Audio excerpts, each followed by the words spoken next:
എല്ലാ കോൺഗ്രസ് പ്രവർത്തകന്മാരും സർക്കാരിനെതിരായിട്ടുള്ള പ്രവർത്തനങ്ങളുമായി ഏറ്റവും ശക്തമായി മുന്നോട്ട് പോകുവാൻ നിങ്ങളുടെ ഇനിയുള്ള സമയവും ഊർജവും ചെലവഴിക്കണമെന്ന് മാത്രമാണ്. രാഹുൽ മാങ്കുട്ടത്തിൽ മാധ്യമങ്ങളെ കണ്ട് നിലപാട് വ്യക്തമാക്കി. ഞാൻ പാർട്ടിയെയോ നേതാക്കളെയോ ഒരിക്കലും ധിക്കരിച്ചിട്ടില്ല. മാധ്യമങ്ങളുടെ വേട്ടയാടൽ സ്വഭാവത്തിനെതിരെ രാഹുൽ തുറന്നടിച്ചു. സർക്കാരിനെതിരെ നടക്കുന്ന പോരാട്ടത്തിൽ കോൺഗ്രസ് പ്രവർത്തകരുടെ മുഴുവൻ ഊർജവും ശ്രദ്ധയും കേന്ദ്രീകരിക്കണമെന്നും അദ്ദേഹം ആഹ്വാനം ചെയ്തു. രാഹുലിന്റെ വാക്കുകളിൽ തെളിഞ്ഞു നിൽക്കുന്നത് പാർട്ടിക്കുള്ളിൽ ഭിന്നിപ്പും തെറ്റിദ്ധാരണകളും ഉണ്ടാക്കാനുള്ള കോൺഗ്രസിന്റെ ശത്രുക്കളുടെയും ചില മാധ്യമങ്ങളുടെയും കെട്ടിച്ചമച്ച കഥകൾക്കും പിന്നിൽ പോവാതെ ജനങ്ങളുടെ പ്രശ്നങ്ങൾക്കും ഭരണകൂടത്തിന്റെ പരാജയങ്ങൾക്കുമെതിരെ ഒരുമിച്ച് പോരാടണമെന്ന സന്ദേശമാണ് കോൺഗ്രസ് പ്രവർത്തകർക്ക് രാഹുലിന്റെ ഉപദേശം. രാഹുലിന്റെ ഈ നിലപാട് ശക്തമായ മാർഗദർശനമായി മാറുകയാണ് കോൺഗ്രസ് പ്രവർത്തകർക്ക്.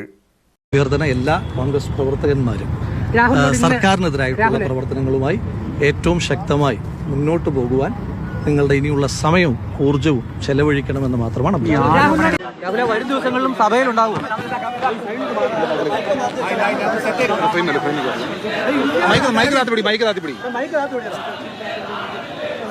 സംസാരിക്കാം.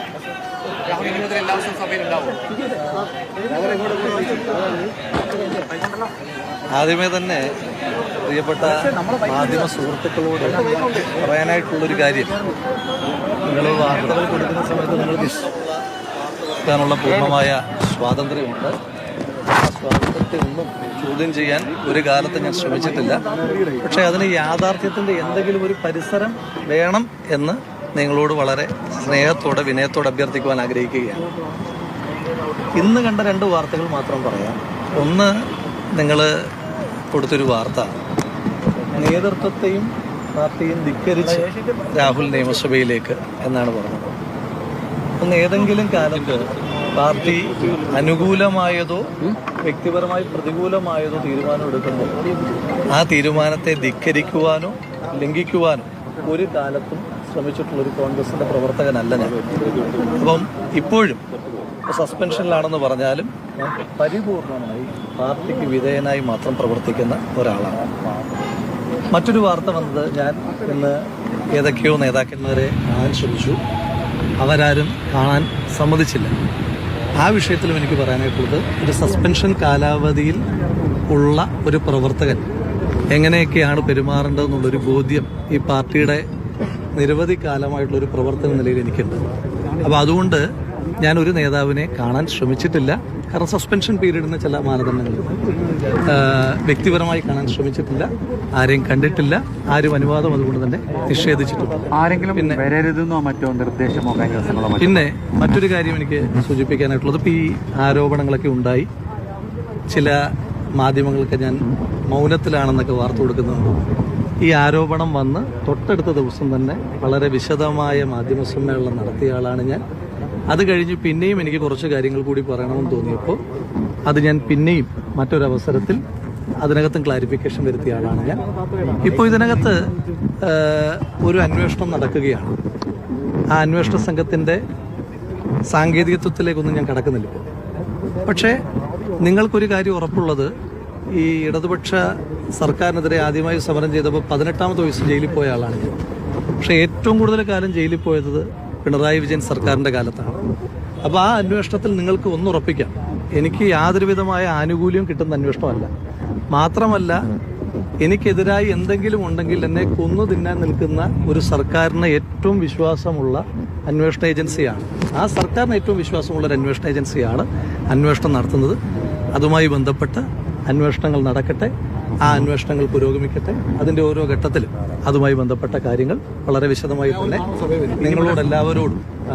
നിങ്ങളോടെല്ലാവരോടും വളരെ കൃത്യമായി തന്നെ ഇടയ്ക്കിടയ്ക്ക് സൂചിപ്പിക്കാം. ഒരു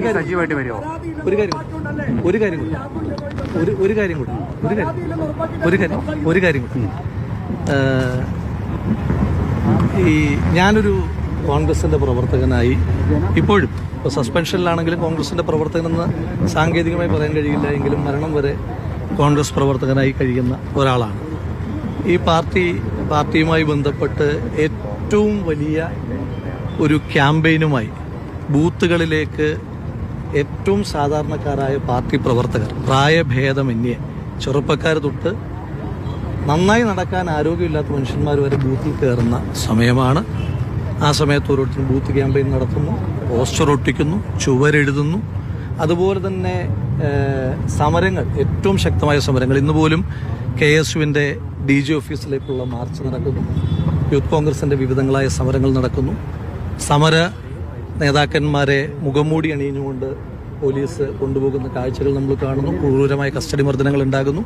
അപ്പോൾ ആ സമയത്തൊക്കെ പ്രസ്ഥാനത്തിൻ്റെ പ്രവർത്തകർ അതിശക്തമായ ഒരു വലിയ പോരാട്ടം ഏറ്റെടുത്തിരിക്കുകയാണ്. അതുപോലെ തന്നെ സൈബർ മേഖലയിലും ഒരു ലൈക്ക് കൊണ്ടെങ്കിലും ഈ പാർട്ടിയുടെ നേതാക്കന്മാരുടെ നിലപാടുകളെ അംഗീകരിക്കുന്ന ലക്ഷോപലക്ഷം മനുഷ്യന്മാർ ലോകത്തിന്റെ വിവിധ ഭാഗങ്ങളിലായി പ്രവർത്തിച്ചുകൊണ്ടിരിക്കുകയാണ്.